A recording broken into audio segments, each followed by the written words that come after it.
Hey y'all. So today is October the 5th, and we're celebrating two things. We are celebrating my birthday, and we are also celebrating the first week of Breast Cancer Awareness Month. So, as you can tell from the beginning of this video, I was a kid who grew up in a household with a mother who had breast cancer. Um, and I just want to share my story, I guess, from a kid's point of view. You hear about the breast cancer patients, but you don't often hear about the kids. So now here I am, 28 today, and I have three kids who depend on me. My mother had two daughters, myself and my older sister, and of course, we depended on her like any child depends on their mother. And the difference between my mother and myself is my mother had breast cancer. She self checked when I was 6 years old. And actually, the way that it came about is so crazy. We were on her bed and we were playing, and I bounced down really hard on her chest, and it hurt more than a little bit. It hurt more than normal or more than what it should. And at that moment is when she felt that lump. And for actually a long time, I thought that I caused that lump to happen.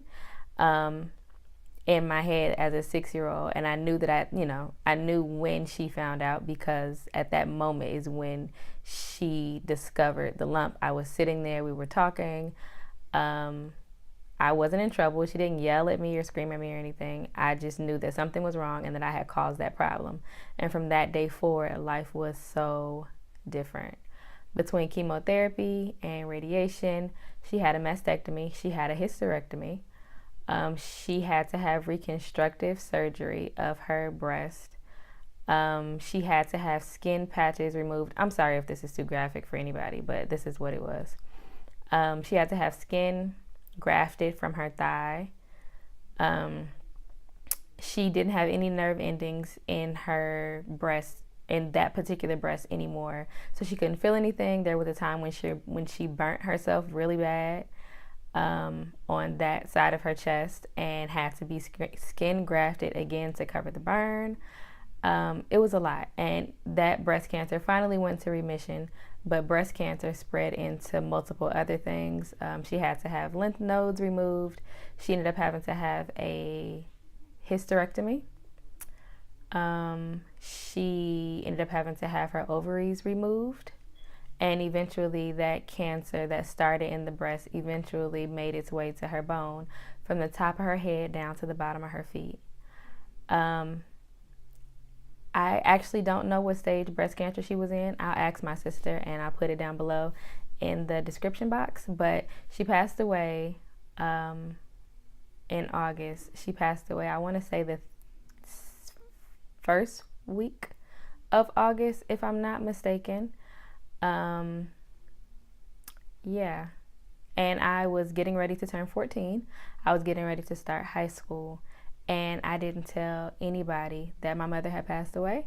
I did not tell anyone how sick she was. And I wasn't embarrassed. I just didn't want to talk about it. I didn't want anyone to feel bad for me. I didn't want to discuss it. And I felt like if I told people, they would want to talk about it. So I kind of I didn't hide it.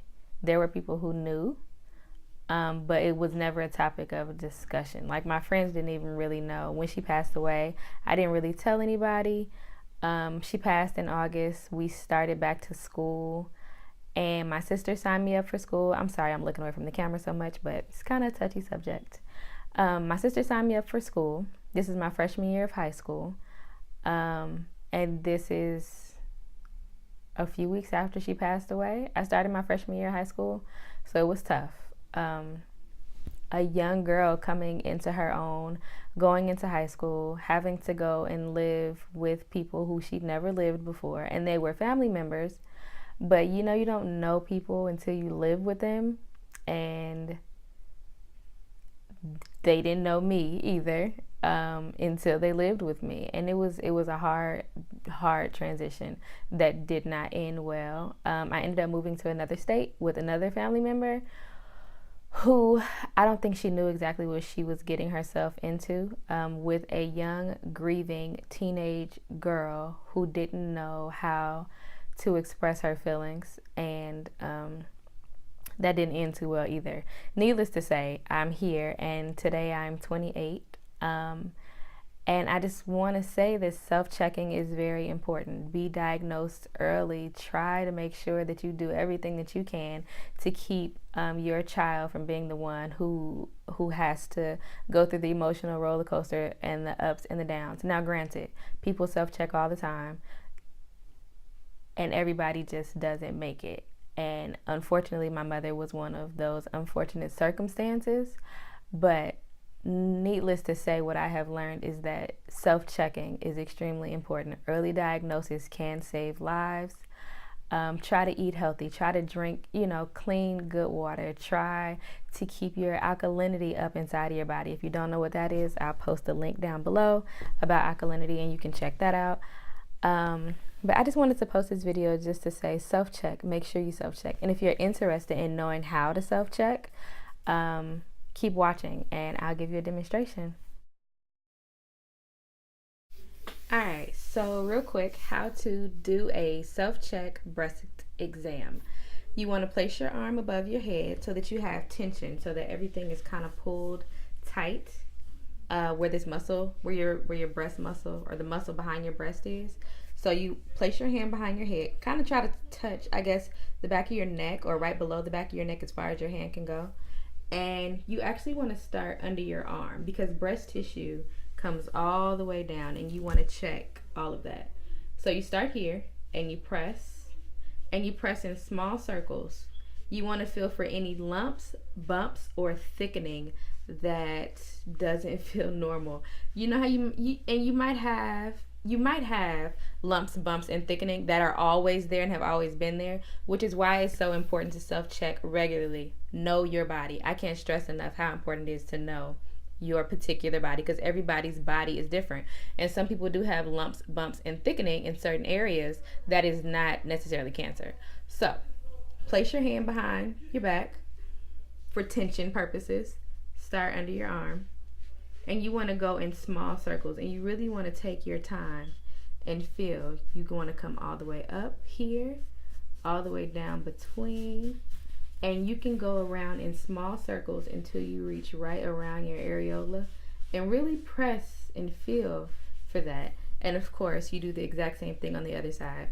And just a quick tip: most people, their boobs pretty much feel the same on both sides. So if you feel something on one side that you don't feel on the other side, then there's a good indication that you probably need to go into a doctor. It doesn't mean that you have cancer.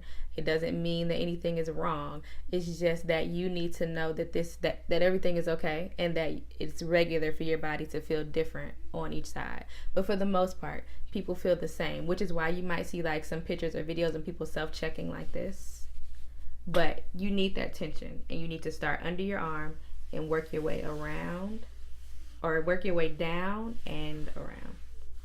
So happy October, guys. Happy 28th birthday to me. And yeah, see you guys later. Thanks for watching the video. Like, comment, and subscribe. If you're a kid who grew up in a household with cancer, or you had a grandmother, aunt, or uncle, or anyone who you were around who had cancer, and you want to share your experience, please comment down below. Until then, catch you guys later.